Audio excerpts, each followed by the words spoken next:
Hey, what's up everyone and welcome back to the channel. In today's video we're gonna do something we have done before. We're gonna compare three adjustable stroke kind of machines with each other. I have done this in the past with the Ambition Mars, the Fold Pro and the Bronc V12, and in this episode we're gonna do that with the Fold 3 by Dragonhawk, the Xnet Vipera or Bestia, they're pretty much both the same, and we're gonna use the Yilong F3. I've used all of these three machines in the past. I've used them in videos that you may have seen on my channel, and I have all the individual reviews on my channel. So if you are interested in one of these machines, I will also link the individual review about any of these machines in the description down below, as well with the 1v1v1 stroke adjustable machines that I've done in the past. So stay tuned and we're going to talk about these machines. Now, stroke adjustable machines are probably one of my favorite machines to use because they are very versatile. You can use them for any sort of style rather than having 3, 4, 5 different machines set up for one tattoo basically. Now, all of these machines have something that makes them a little bit special, and we're gonna go a little bit more in depth about these machines. Now, before we go and talk about these machines, I get a lot of requests of how to wrap a stroke adjustable machine while still be able to make the adjustments. Now, there are a couple of ways. I'm gonna show you probably the easiest one and the one that probably works the best. So let's quickly dive down and I will show you. Now, pretty much the only things you will need is, of course, your machine, a scissor, or you could use a knife, and a little bit of either cling film or barrier film. Now, what we're gonna do is put that wrap to where your grip pretty much starts or ends, and you want to wrap this as tight as possible. Try to make sure you don't get any of these chunks, because that's gonna make the next step a lot harder. Now make sure you wrap it. Make sure you keep that wrap really tight, okay? So just wrap that around there. Make sure it's on firm. Now you're gonna look to where that line basically sits of where your adjustment is. Now you're gonna get your scissors or your little knife, and you're gonna look for where that where it divides, like where the stroke adjustment gets loose, and you're gonna run that scissor just on that crease there.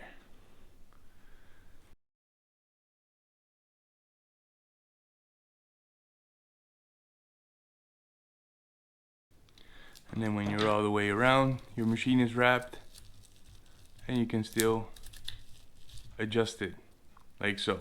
Now, of course, this is probably not the most effective way to, like, hygiene wise, because you might get little bits trapped there.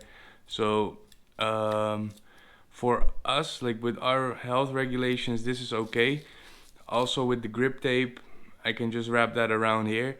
But something that I do have to do after every tattoo that I do is wipe the whole machine down with a 80% alcohol.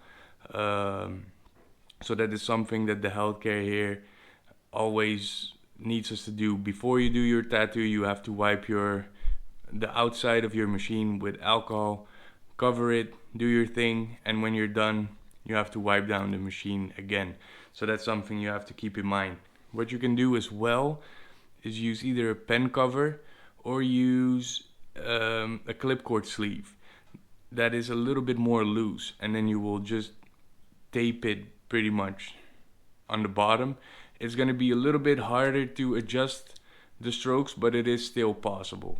It's something that I prefer to use because I don't like to have a gap in here. So yeah, that's what I usually do. Or what I do is I just wrap it in saran wrap, and I just set it at a stroke where I can do the whole tattoo with. Because usually for one tattoo I will pretty much use one stroke, but then for some other tattoos I might want to use it at a different stroke. So usually I just set it to one stroke for the whole tattoo. and I don't really adjust my stroke a lot during the tattoo. Or I might do it in a break, so I will do my lining at 4.2. I do the tattoo, take off the wrapping from my machine, set the stroke to where I want to use it for shading or the color packing, wrap my machine again, and keep working. So those are some tips maybe on how to wrap your machine.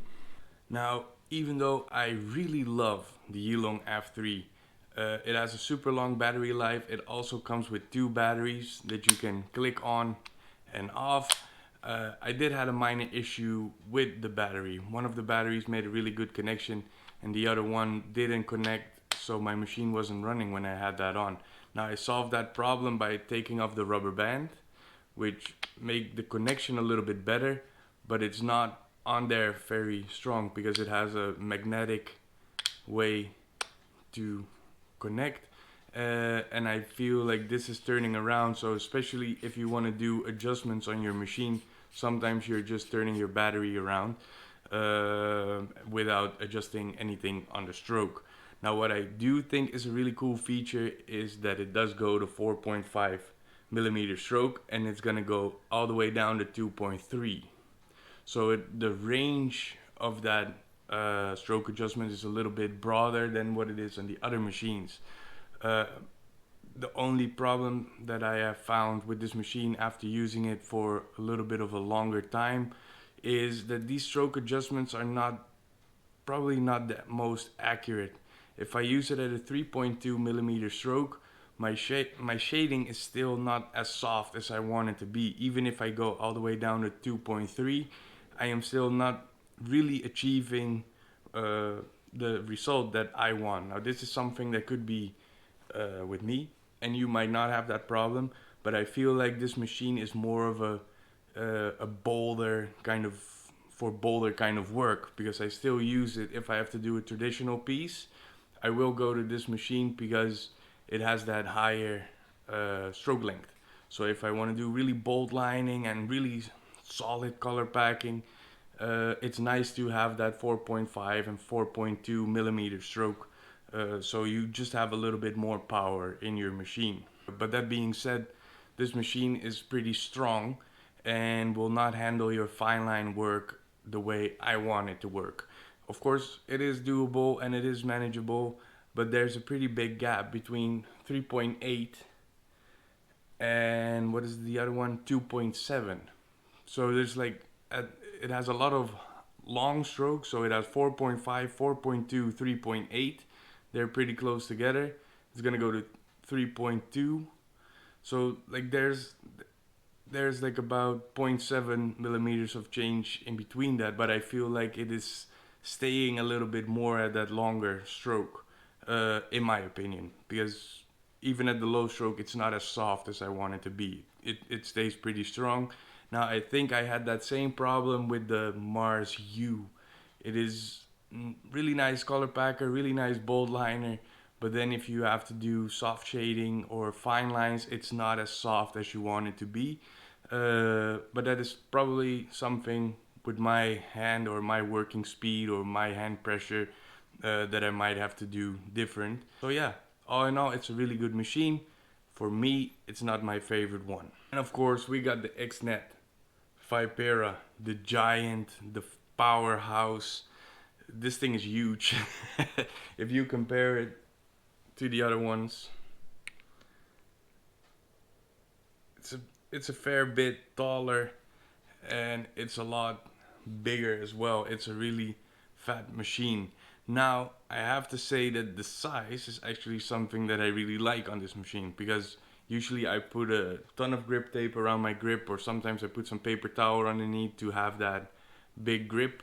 Now of course, because this grip is pretty big, it saves me a lot of grip tape, because you don't have to wrap it too much.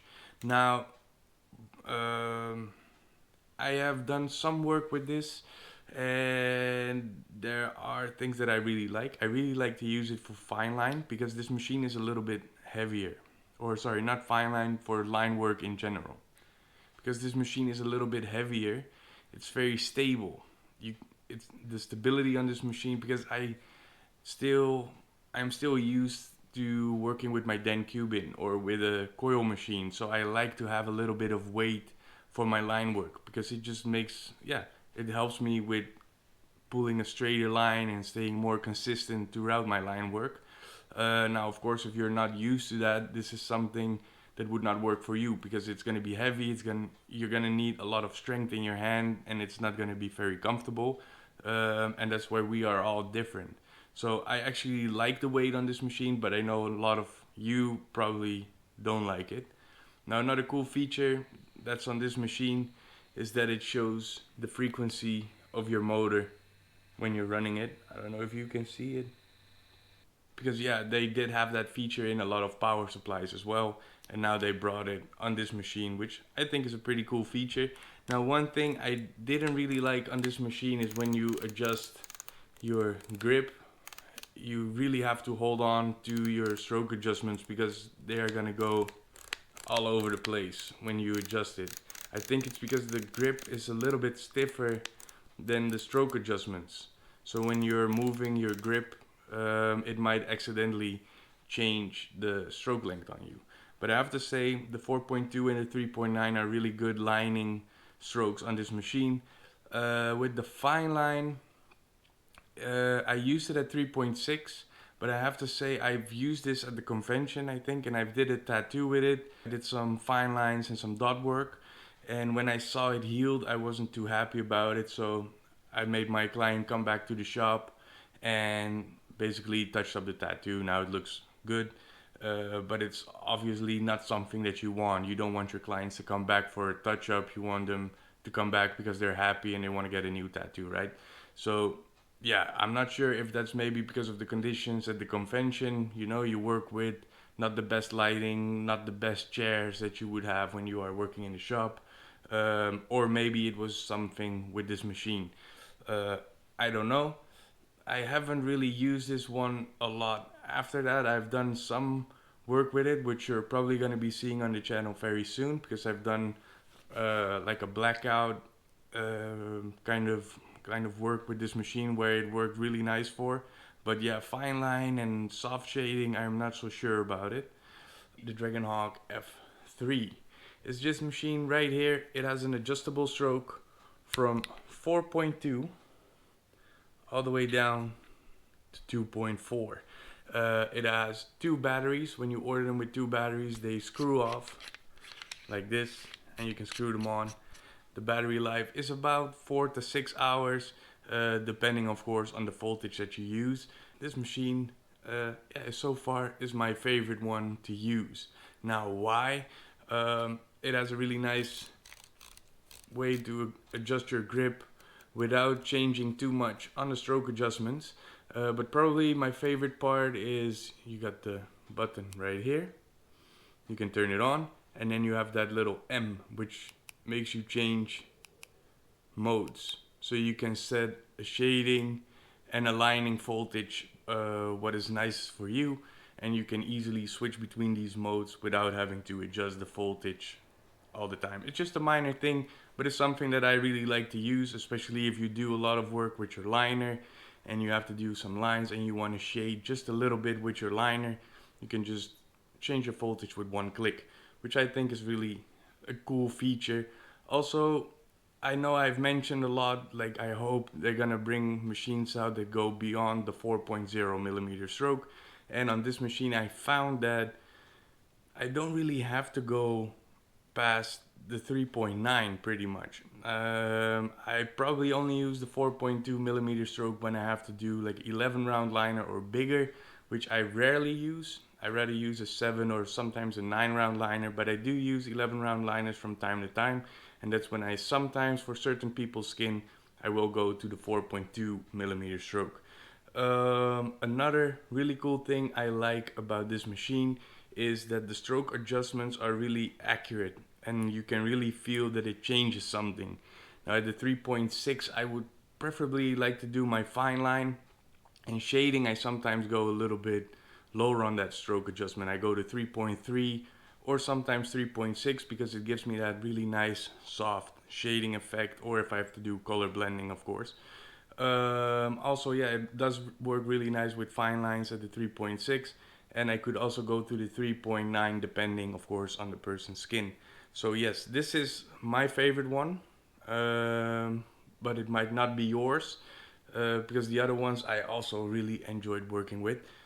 So yeah, now that we have talked a little bit about these machines, let's quickly summarize what makes them stand out and what not. Now these three beauties are absolutely all amazing in their own ways. I do have to say probably the Dragonhawk is a little bit softer.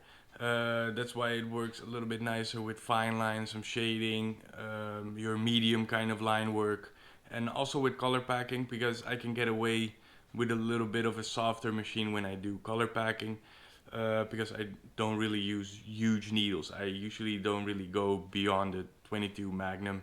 Now I do know there's people who use 45 magnums or higher. I see 112 magnums every now and then. And maybe with this machine, it might not give you the result that you want. You might want to have a little bit of a longer stroke than a 4.2. And also, you might need a little bit of extra weight. Now, of course, this is a personal thing, but that's from my experience point of view. But yeah, I actually really enjoyed using this because I mainly use 7 round liners.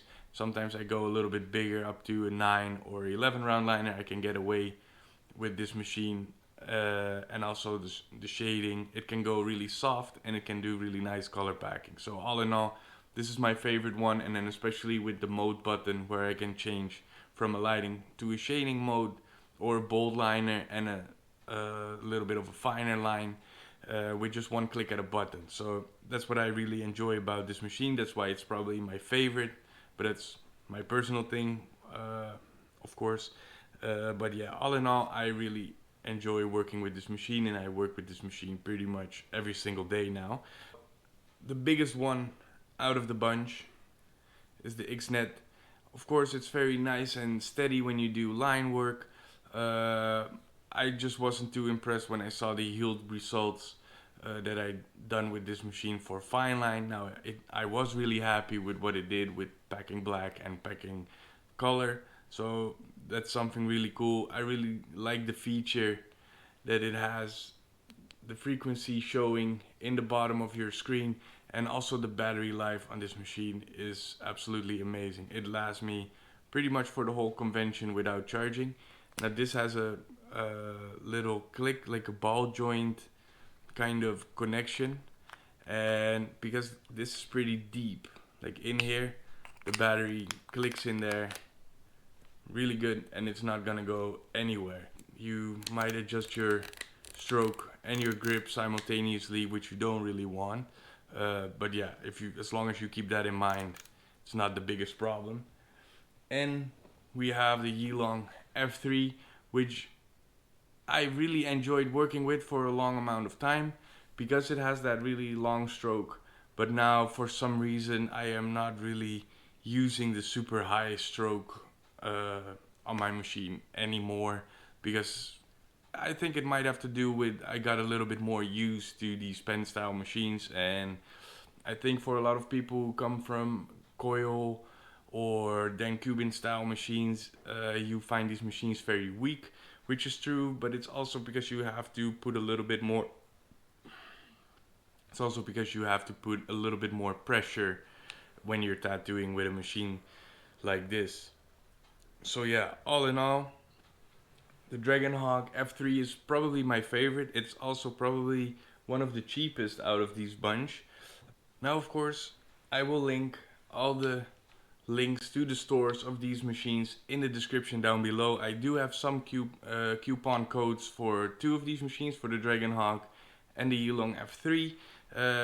Feel free to use them. I will also put them in the description down below when you make that order, and you will probably save 10 or 15% on your order when you use that coupon code. I hope you learned something from this video, and I hope I help you make a little bit of a better decision. Now, if you want to see a little bit more of a review individually on one of these machines, I will also link the videos in the description down below, so you can have a more in-depth look at one specific machine, and yeah, maybe help you to figure out which machine is best for you. So I hope you learned something, and I hope you enjoy watching this video. Make sure you subscribe to the channel and give me a thumbs up, and I will see you in the next video.